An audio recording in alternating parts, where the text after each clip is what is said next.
there is something you have probably never said out loud. Not to a friend, not to a therapist, not to anyone who loves you, because it feels like the kind of thing you are not supposed to admit, the kind of thing that sounds ungrateful or broken or spiritually immature. But somewhere inside you, quietly, persistently, the thought returns. Why am I never truly at peace?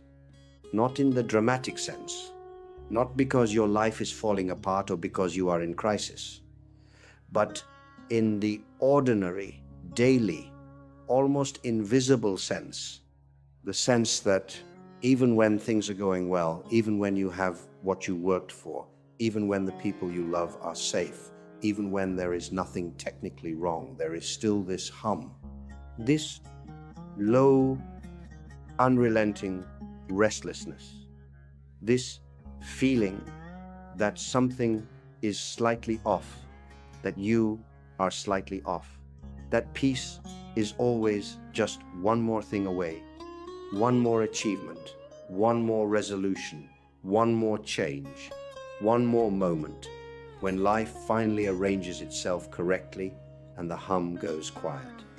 But it never does, not for long. And today, I want to tell you why. Not with psychology, not with productivity advice, not with a list of habits to implement before breakfast. I want to tell you what Krishna told Arjuna on the edge of the most important battle of his life. A teaching so precise, so ancient, and so quietly radical that it has the power to change not just how you feel, but who you understand yourself to be. Stay with me, because the answer is not what you are expecting. Let us begin with something honest. The search for peace is the most universal human project.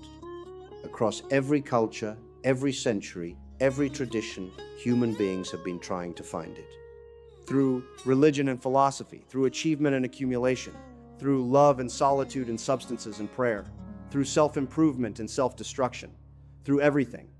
And yet here we are, in the most comfortable, the most connected, the most information-saturated era in human history, and by almost every measure, human beings are less at peace than ever before. More anxious, more restless, more exhausted, more haunted by the gap between how life looks and how it feels. Why? The simple answer, the one we reach for most instinctively, is that the conditions are wrong.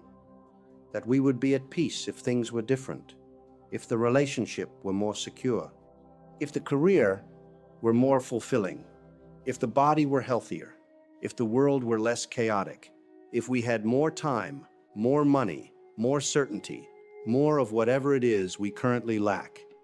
And so we spend our lives adjusting the conditions, chasing the arrangement of circumstances that will finally make the hum go quiet. But you have already noticed something. You have already lived long enough to notice it, even if you have not quite named it yet. Every time you get what you thought would bring peace, it does not bring peace. Not permanently, not deeply.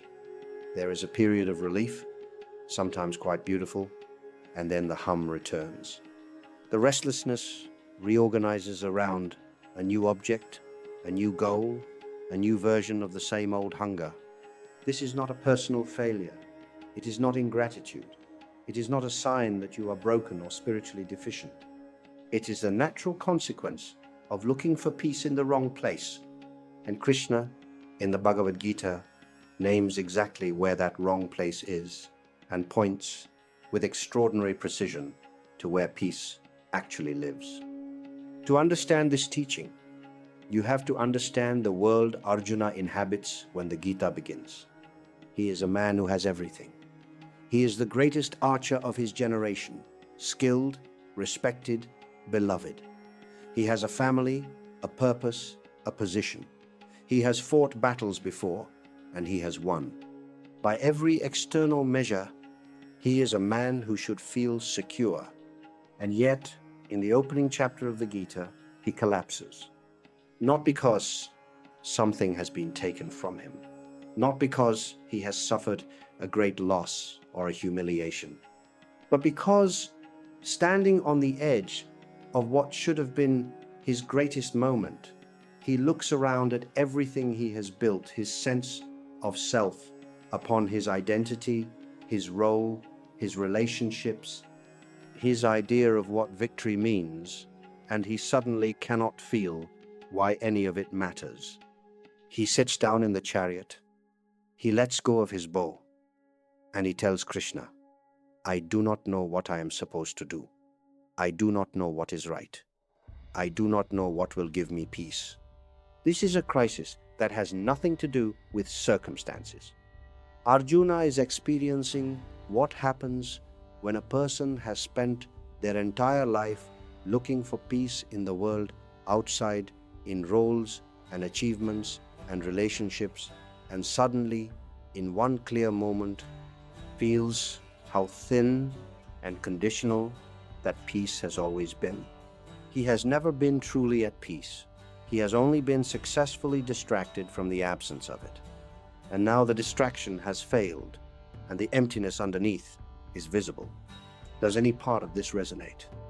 Not the battlefield, not the bow, but the moment when the thing you worked for is within reach or already in your hands and you feel the hollow center of it. The moment when success does not feel like peace. The moment when getting what you wanted does not quiet the hum. That is Arjuna's moment, and it is the doorway through which Krishna's deepest teaching enters. Krishna does not try to comfort Arjuna by improving his circumstances. He does not offer better strategy, better arguments for why the battle is worth fighting, better reasons to push through. He does something far more radical. He diagnoses the root cause. He says, in essence, your suffering is not coming from this battle. Your suffering is coming from a fundamental misunderstanding about who you are and where peace can actually be found. And then he says something that has echoed through thousands of years of human spiritual inquiry. The contacts of the senses with objects of perception give rise to feelings of heat and cold, pleasure and pain. They come and go, they are impermanent. Endure them, Arjuna. Now this might sound, at first, like advice to simply tolerate discomfort, to grit your teeth and push through. But it is something much deeper than that. Krishna is pointing to the fundamental architecture of worldly experience. He is saying everything that comes to you through the senses, every pleasure, every comfort, every feeling of safety and satisfaction and joy that you experience through contact with the external world is by nature impermanent. It arises, it passes, it cannot hold. And this is not a pessimistic statement. It is a liberating one, because it means that your inability to find lasting peace in circumstances is not your failure. It is the nature of circumstances. Circumstances are not built to hold peace. They were never designed to.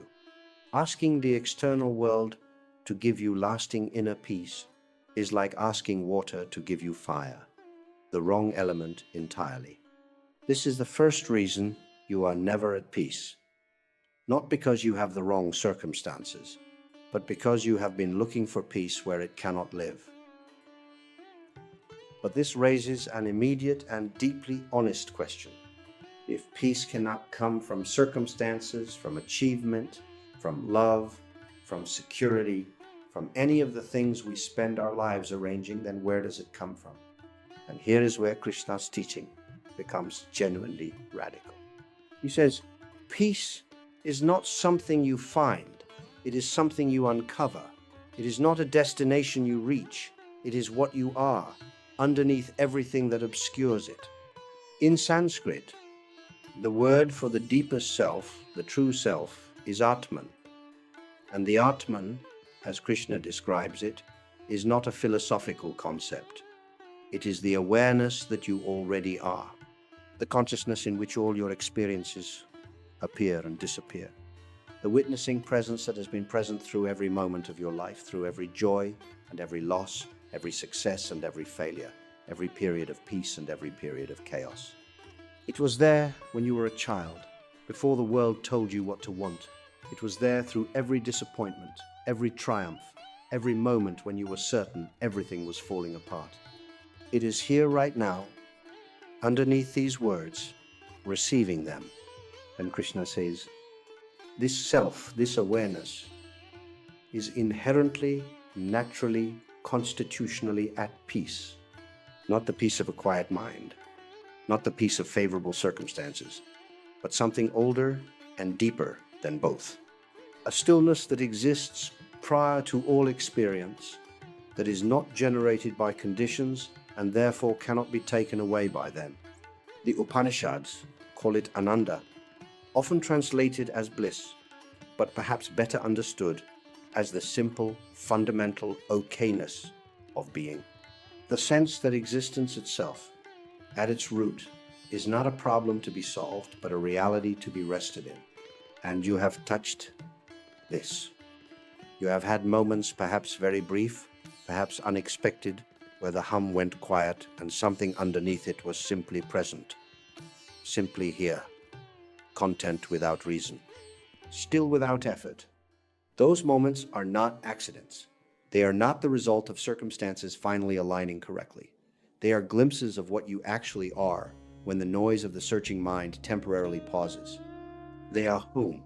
And the Gita's answer to the question of why you are never at peace is this: because you have been looking for home in every direction except the one where it actually exists. But let us be more specific, because the Gita does not only offer a general diagnosis, it names, with remarkable precision, the specific mechanisms through which we lose touch with the peace that is our nature. Krishna identifies three primary obstacles, three specific dynamics that pull us away from our own center and into the restlessness that most of us experience as the default condition of our lives. The first is the tyranny of the senses and their objects. Krishna describes what happens when the mind becomes fixated on objects of desire. He says, when a person dwells on sense objects, attachment to them arises. From attachment comes desire.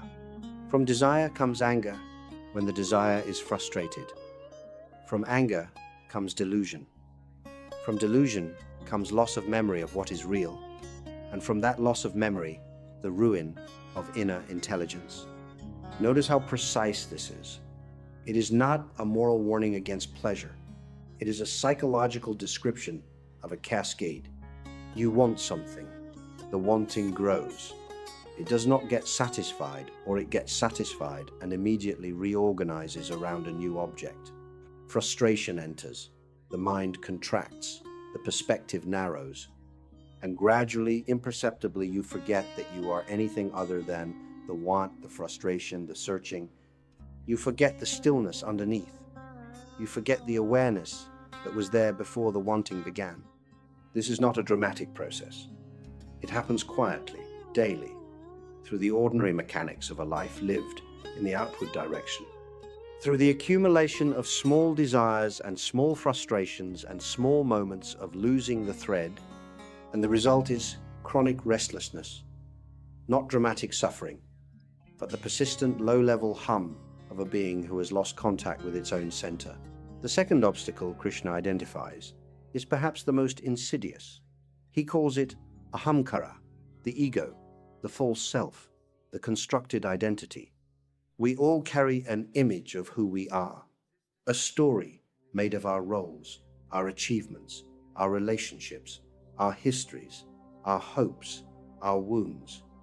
And this story is not nothing, it is how we navigate the world, how we communicate, how we make sense of our experience. But when we mistake the story for the truth of what we are, when we believe that this constructed image is the actual self, something goes very wrong. Because the constructed self is fragile, it can be threatened by criticism, it can be shaken by failure, it can be destabilized by change. It needs constant maintenance, constant reassurance that it is enough, that it is loved, that it is on the right track, that its story is coherent and approved. And this maintenance is exhausting, and it never ends. Because the constructed self is inherently insecure.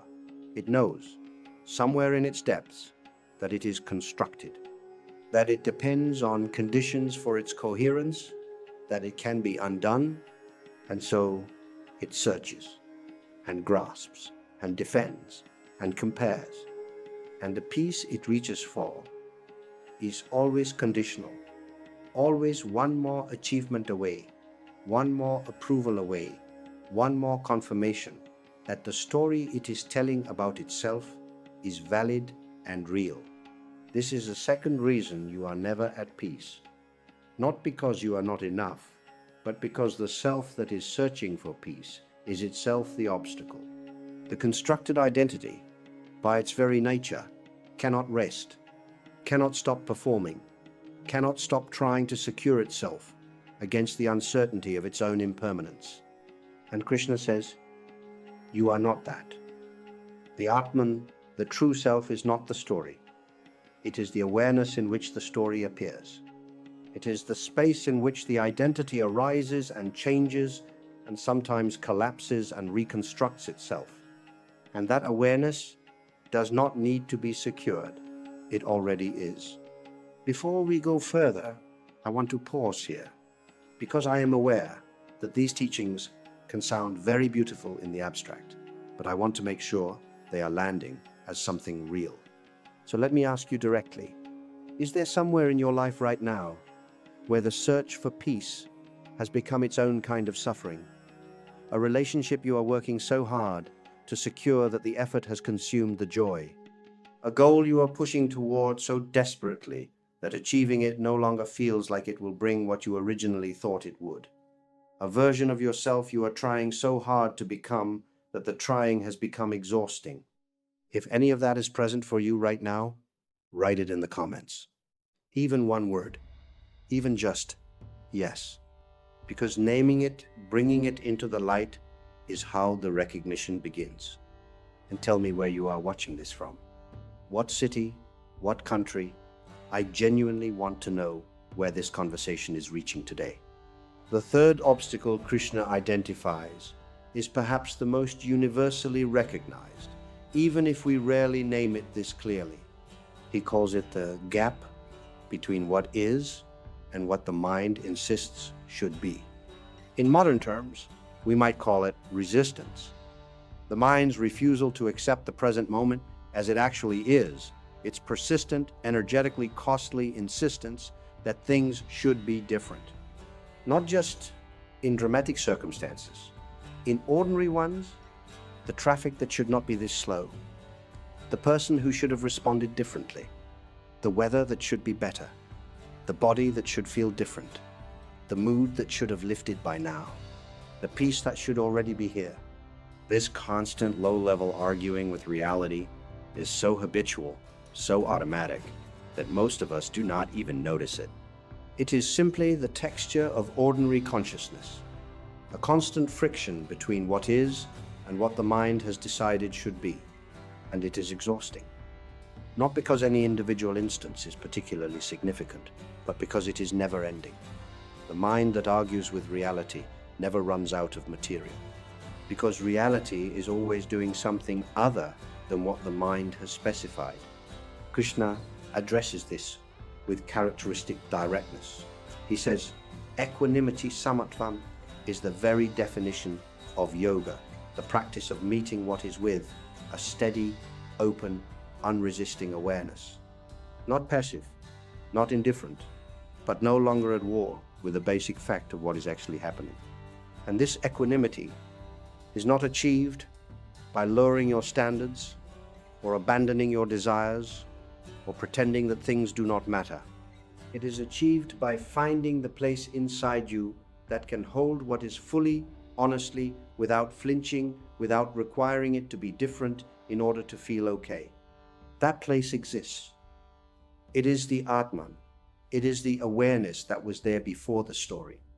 And from that awareness, you can engage with everything, including difficulty, including disappointment, including loss, without losing your center. This is what peace actually is. Not the absence of difficulty, not the permanent arrangement of favorable circumstances, but the discovery of the center that difficulty cannot reach. There is a teaching in the Gita that I want to offer you now that I believe is the most direct answer to the question we began with, the most concentrated, most precise response to why you are never at peace.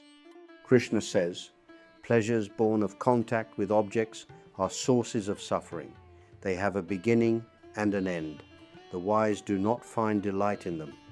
And then, a few verses later, he describes what the liberated person experiences instead. One who is not disturbed even by the triple miseries, who is not elated when there is happiness, and who is free from attachment, fear, and anger, is called a sage of steady mind. Now, I want to be honest about something. When you first read this, part of you might resist, because it sounds like it is describing someone who has stopped caring, someone who has withdrawn from the richness and intensity of human experience, someone who has traded aliveness for stability. But that is a profound misreading. Krishna is not describing a person who has become numb. He is describing a person who has found something more stable than pleasure and therefore more durable than happiness. He is describing a person who can be fully present with joy without grasping it, fully present with sorrow without being consumed by it, fully present with life without needing it to be different from what it is.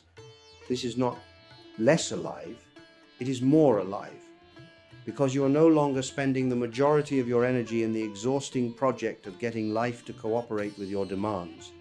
You are free to be here, actually here, in the extraordinary, ordinary reality of being a conscious being in a world that is endlessly, ceaselessly, astonishingly alive.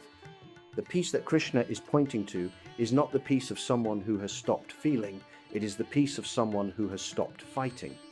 Fighting with what is, fighting with who they are, fighting with the irreducible uncertainty of a life that will never be fully under control. And in the space that opens when the fighting stops, that is where the stillness lives, the stillness that was there all along, obscured by the noise of the battle. Let us talk about what it actually means to move toward this peace. Not as a distant spiritual achievement, but as a living, breathing practice in the life you are already in. Krishna gives Arjuna a teaching on what he calls the path of steadiness, the path of one who is moving gradually and imperfectly toward the center. He says, withdraw the senses from their objects, as a tortoise withdraws its limbs into its shell, not as an act of denial, but as an act of recollection, of coming back to yourself.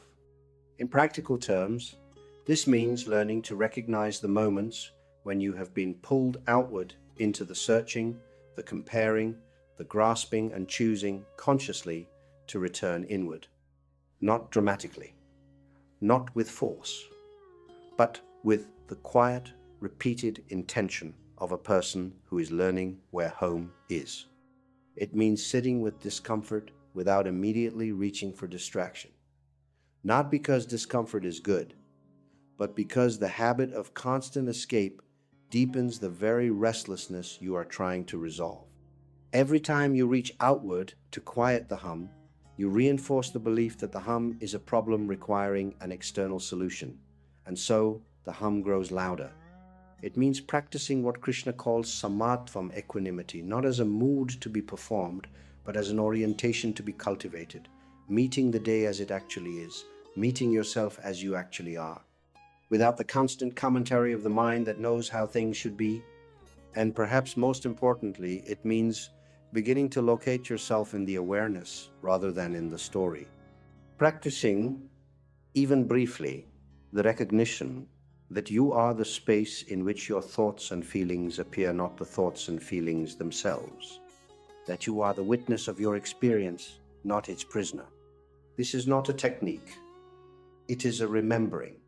And like all remembering, it happens gradually, imperfectly, with many returns to forgetting, until one day the forgetting is the exception and the recognition is the ground.